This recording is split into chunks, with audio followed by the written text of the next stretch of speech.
CrossFit Open Workout 24.3 is here. These are your tips, tricks and strategies to getting your best score on the workout. Firstly, in this workout, it's a clear advancement from the workout Fran. There's been many iterations of the workout Fran, so things like Fantasyland and double Fran and heavy Fran and chest to bar Fran and the likes. The first thing that sticks out to me, and I think it's pretty straightforward, is that in Fran you have 45 thrusters and 45 pull-ups. If you do this fast enough, that is the only workout that you'll need to do in a day, and it will leave you floored. This workout can be done as fast as just under 2 minutes, and then for an elite level athlete, you're expecting to be in that lower 2 minute bracket, 2 minutes to maybe 2 minutes 30 to the woman, and then the first benchmark test in CrossFit really is to get a sub 3 minute Fran, and I would say a sub 4 minute Fran for the ladies. So the first section of the workout of 24.3 has 50 thrusters and 50 chest to bars. So that's already 5 reps in volume increase per movement than original Fran, and also the complexity of the chest to bar versus the pull-up as well is such an exponential pull factor. And if you're just kind of getting your chest to bars together and the rhythm isn't there, the capacity isn't there, the breakdown after 30 reps, you could be missing chest to bars and you could be doing 6, 7, 8 extra reps every single time. So that's just one thing to note of the volume to begin with is right up there, because then you advance into 5 rounds of 7 thrusters at a heavier load and 7 bar muscle ups. Now, there's many different pathways to navigate through this workout, and it's going to be athlete specific. First of all, I think that the athlete that this workout is suited towards is the high skill pulling gymnastic athlete who has a moderate level squat capacity slash thruster. So I think that also we'll see the little guy do really, really well in this workout with a smaller person. I think that the 85 pulling gymnastics repetitions is going to be more impactful for a heavier athlete at the back end of the workout trying to get their body weight over the bar. When you look at the athlete who's, say, 10, 15 kilos heavier than the lighter athlete who has the same squat capacity, just throughout the duration of the workout, you'd say every 8 to 10 reps, you're pulling essentially a whole nother body weight over the bar. So that's where I think it's going to be pretty impactful. I think that we've seen that slightly with Jay Crouch and Roman Krinikov.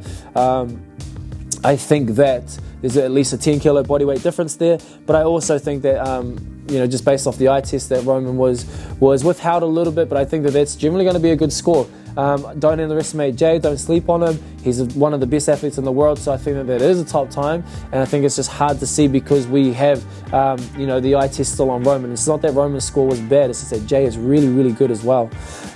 Could they have done better? Yeah, I think so. I think that the Open announcement doesn't always see the best scores. They're going into it for the first time, they're sitting in front of all the fans, and the energy is crazy in the room, and sometimes your pace is just a little bit hotter than you typically like. So with that in mind, when we watched the announcement, you've seen Jay and Ariel Lowen, they completed the first 5 rounds in 2 minutes 53 and 2 minutes 54 respectively, which is sub 3 minutes. So you essentially got your sub 3 minute Fran right there at that more complex movement pattern of the chest to bar versus the pull-up. You only get 1 minute rest, and we've done the open workout before in the past where we have snatches or ground to over snatches rather, and bar facing burpees, rest 1 minute, then bar facing burpees and bar muscle ups. And that workout within itself, like you would know if you did it and you did it well, that it's not necessary that if you get the first section completed first that you're going to finish the next section first either. We want to have this concept in this workout. We want to rob Peter to pay Paul. It's almost like a Robin Hood mentality where I'm going to extract some of the time away from the chest to bar and the thruster in the first section, and I'm going to try and feed that as energy into the thruster and bar muscle up in the second section. I don't want to get there with time, I want to get there with energy, and that's a different concept altogether. So just by going, say, 10% slower in the first section could mean that you could finish up with a 15% faster time overall. And here's some of the things that will indicate those reasonings. Let's say you're a top 10% quarterfinals athlete and you go out at this workout and you have the capacity to do the first section in, say, 3 minutes, if that was the only workout you were going to do on the day, and you complete that workout in 3 minutes and 35 seconds, and you're like, yeah, well, I'm not too bad, at least I can still stand midway through the 1 minute rest. I think that I think that I could have gone faster, of course, but already that's a death trap, and that's the term that's going to be used so many times in all these strategy and tip videos is a trap. And of course it's a trap. Just because it's 30 seconds and it's 30 seconds slower than what you're capable of doesn't mean that neurologically or physiologically that your body hasn't recovered from that and you haven't done excessive damage.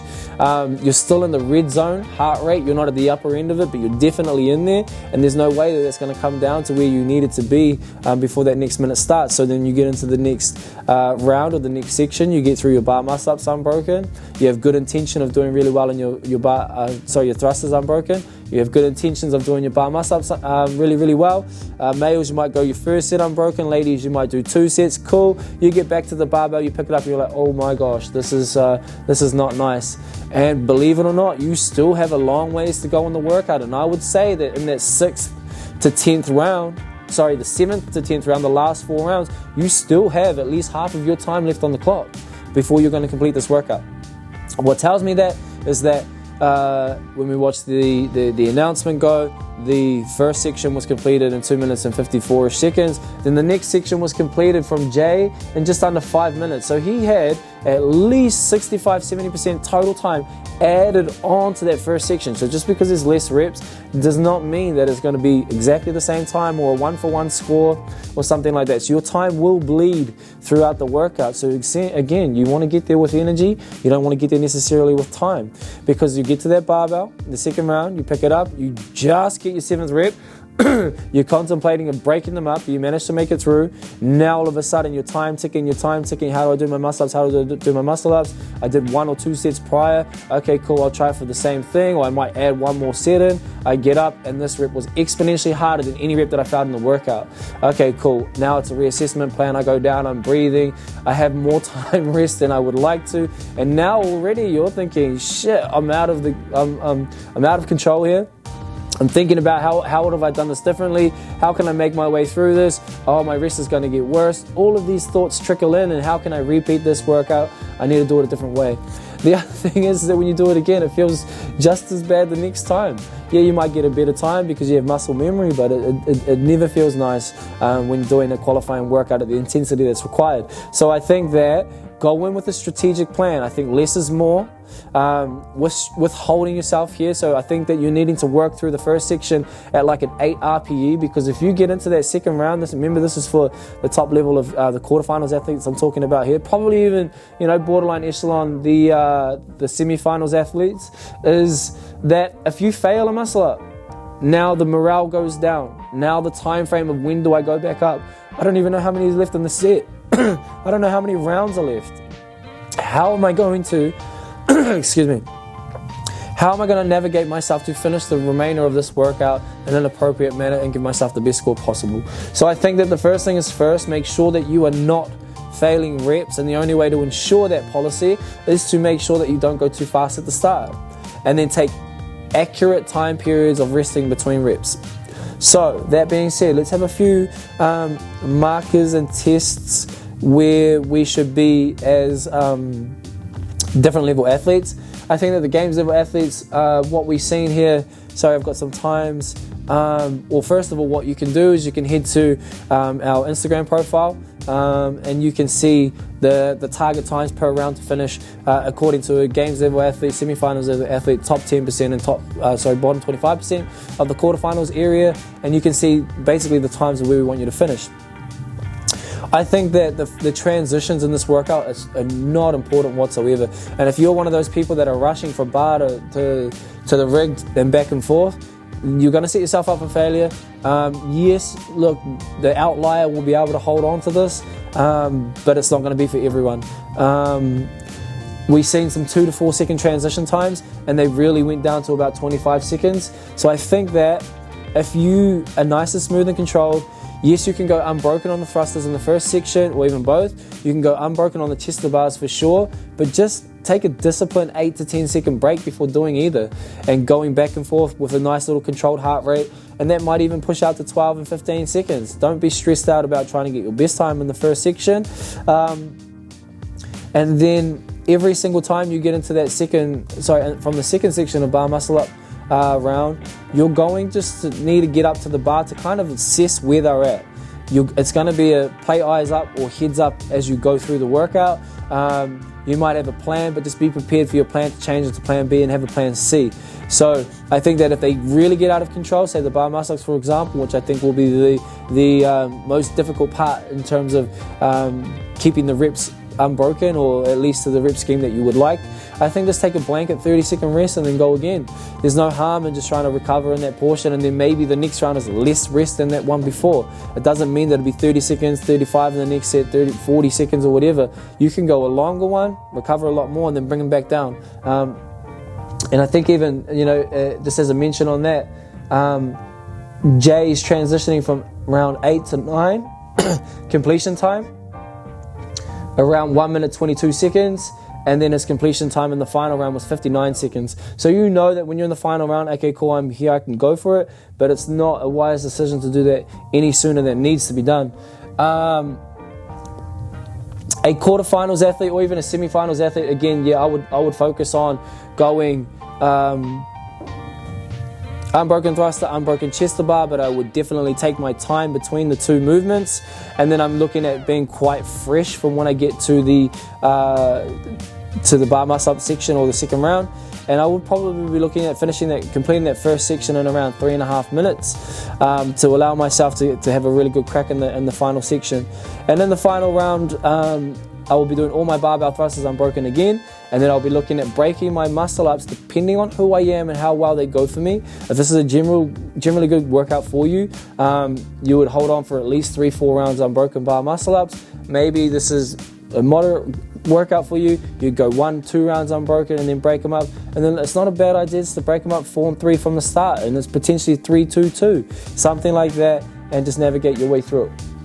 If you're a quarterfinals athlete, top 10%, I think that you're just kind of getting in under that time cap. Males, I think you'll be 1 minute ahead of the ladies. Generally speaking, there have been case studies showing that a male's pulling capacity is 25% larger than a female's pulling capacity. So we should see about that time discrepancy difference in total time overall at the end of each workout. At the end of the workout. However, I am still fully in favor that the outlier best time generally in this workout lies with the female, and that's only because some of them have such a good squat capacity and translation to the barbell, and then they also have phenomenal gymnastics, and then their body weight is so much less than a male that the less taxation on the body to get over the rig every single time. And then furthermore, generally the height is a little bit different, so the range of motion in which the barbell will travel in the thruster has a plan to factor here.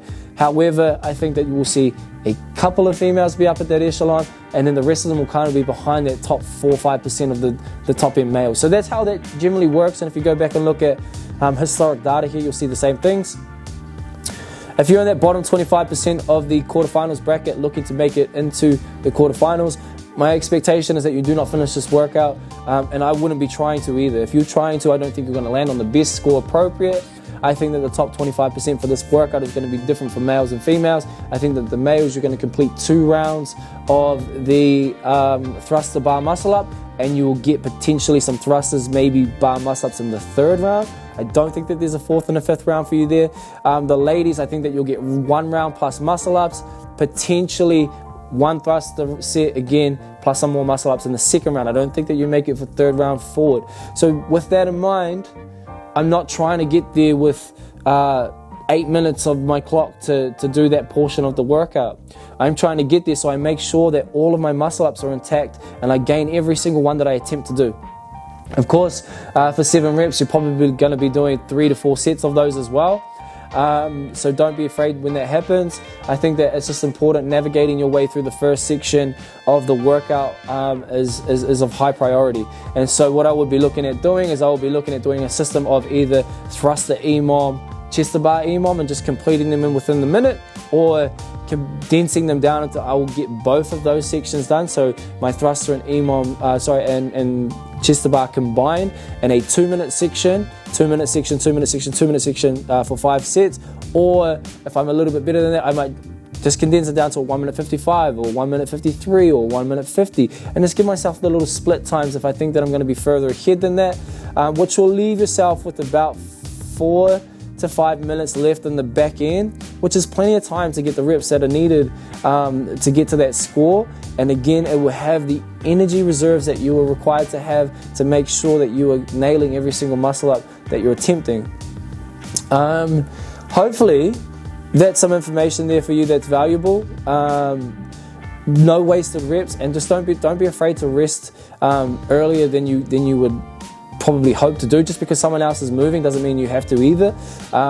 It's a workout that you can always pick speed up at the back end of the workout if you have gone slow enough, but it's not a workout that you can generally pick speed up if you've gone too fast at the beginning. I think that the last round, yeah, you could say that you could always go faster in the last round because you're almost there, and I believe that. We've seen that. But however, for the kind of the crux of the workout, I don't think that that's such an achievable feat for most. So again, that's our tips and strategies for this workout. We've given you some for the games level athlete right through to the bottom 25% quarterfinals athlete, and really hope it helps you succeed into this workout. Cheers.